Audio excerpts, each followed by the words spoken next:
Good evening, everyone. I want to start with a simple question. Who are you? Take a moment.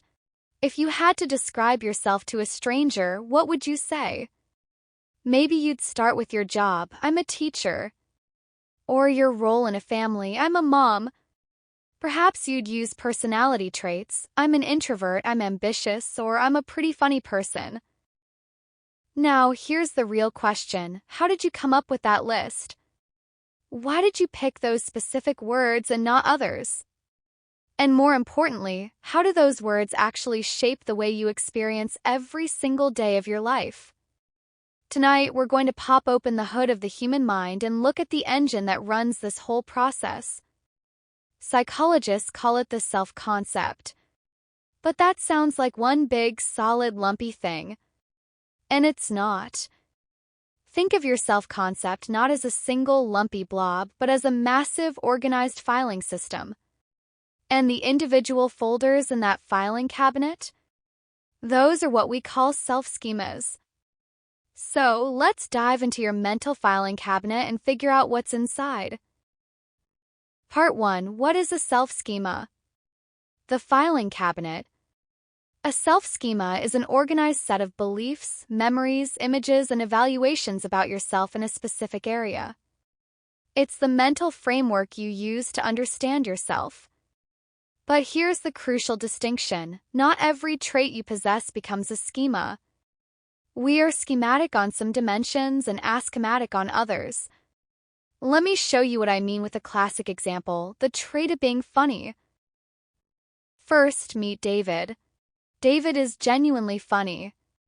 He makes his friends laugh, he's quick with a joke.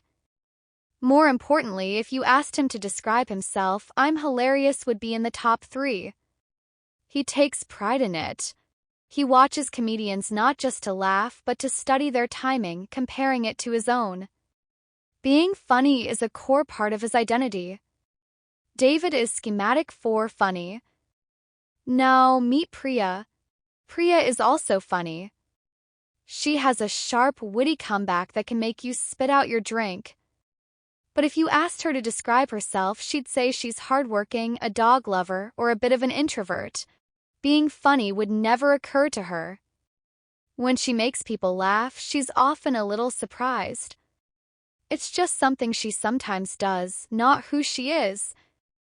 Priya is aschematic for funny. She possesses the trait, but it's not a labeled folder in her filing cabinet. So, a self-schema is a dimension you see yourself as extreme on, you're certain the opposite isn't true, and most importantly, you consider it central to your identity. Part 2. The Superpower of Schemas, how they work. Okay, so we have these folders. But why do they matter? 'Cause they are incredibly powerful. They act like a high-tech operating system, guiding how we process information. They do 3 main things. They make us efficient, they filter our memory, and they motivate our behavior.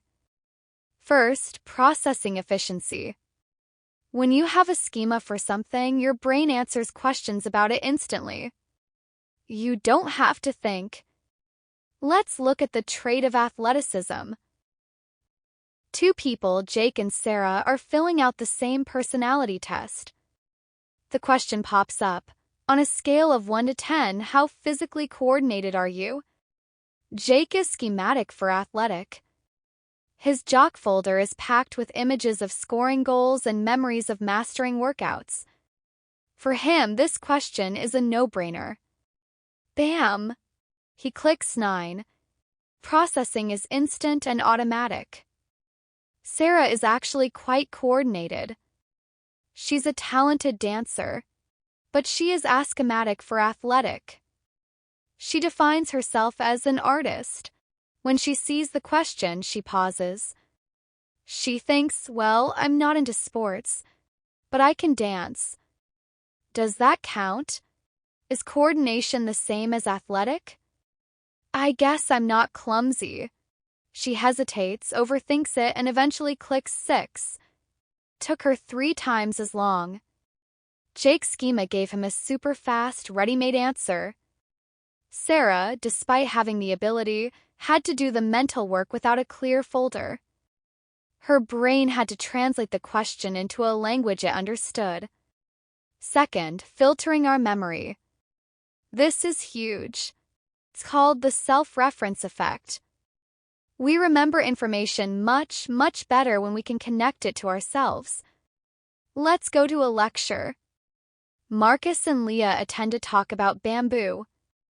The speaker gives 2 facts. The first fact, bamboo is a highly renewable resource because it grows faster than hardwood. Another fact is, the global market for bamboo products is projected to reach $100 billion by 2030. A week later, a researcher calls them. What do you remember? Markus is schematic for business. His brain lit up at the second fact. The $100 billion figure. I've been thinking about startup opportunities. He barely remembers the first fact. Leah is schematic for environmentalism. Her brain did the opposite. They said it grows faster than hardwood. We should replace everything with it. She has no memory of the $100 billion figure. They heard the exact same information. But their schemas acted as filters, deciding what was important enough to file away for long-term memory. Your brain is wired to remember what is relevant to you. Third, motivating our behavior. Our schemas don't just sit there, they drive us. They can be positive motivators, or they can become negative, all-consuming lenses. Let's go to the mall. 3 people go to buy an outfit. Chloe is schematic for her weight. For her, her body image is the lens through which she sees everything. She walks through the mall hyper-aware of her reflection in every window. She compares herself to mannequins. In the store, her inner voice whispers, that won't fit. In the fitting room, she doesn't see the outfit, she sees her perceived flaws. She leaves exhausted and buys nothing. Her schema turned a simple errand into an emotional ordeal. Now look at Ben. Ben is also schematic, but for athletic performance. He walks through the mall and is drawn to the sporting goods store. He sees running shoes and thinks about his marathon pace. He buys a protein bar, thinking about muscle recovery. His schema motivated him, but towards a goal. Finally, Olivia. Olivia is the same size and shape as Chloe, but she is aschematic for weight. Her identity is wrapped up in being a book lover and a creative thinker. She sees her reflection but doesn't linger. The shirt is snug. She just asks for a larger size. She buys the outfit and happily heads to the bookstore. The experience was functional and pleasant. Your schema determines whether a situation is a threat, an opportunity, or just another Tuesday. Part 3. The architecture of the self, the filing system itself. So we have all these folders. But how we organize those folders is just as important as what's in them. And this is where things get really interesting for our mental health. Some people have a self-concept that's like a single massive filing cabinet. One drawer holds everything. We call this a simple or lumpy self-concept. Other people have a beautiful, complex system with many different independent drawers. This is a complex self-concept. Think of it as the difference between one big tree branch and a tree with many branches. Let's meet David and Nina. Both are lawyers. David has the lumpy self-concept. His identity is narrow and hierarchical. At the top is his job. I am a lawyer. Everything else feeds into that. He goes to the gym to look professional. He reads books to have smart conversation at networking events. It's all for the job. Nina has a collection of schemas. She is also a lawyer. But she also has folders for I am a surfer, I am a potter, I am a sister, and I am a foodie. For Nina, these are independent. She doesn't throw a pot to become a better lawyer, she throws a pot because she is a potter. Now, the layoff. The law firm restructures and both David and Nina lose their jobs. For David, the one-branch tree, this is catastrophic. It's not just a loss of income, it's an attack on the very core of his being. Without the lawyer, he feels like he is nothing. He stops going to the gym. He stops reading. He has no other sources of self-worth to fall back on. He's put all his eggs in one cognitive basket. For Nina, the many-branch tree, it's stressful. Of course it is, but the damage is contained. That evening, she doesn't spiral.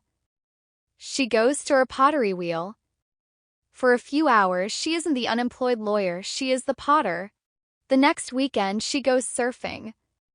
In the water, she is the surfer. Psychologist Patricia Linville called this the buffering effect. Complex self-concept protects you. If one branch breaks, the rest of the tree is still there, strong and green, providing you with meaning and self-worth.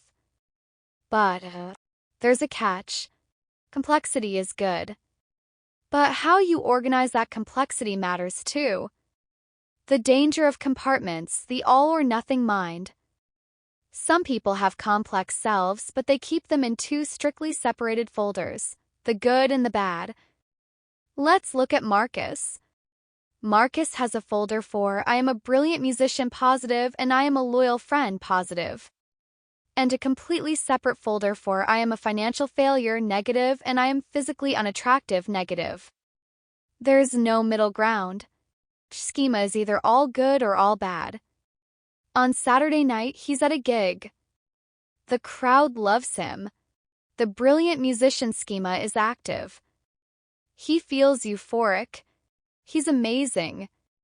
He's on top of the world. On Monday morning, he logs into his bank account. He sees a negative balance. Now the financial failure schema is triggered. He crashes. He feels like a complete loser, a fraud. The euphoria of Saturday is a distant memory. Because his good and bad schemas are so rigidly separated, life is a roller coaster.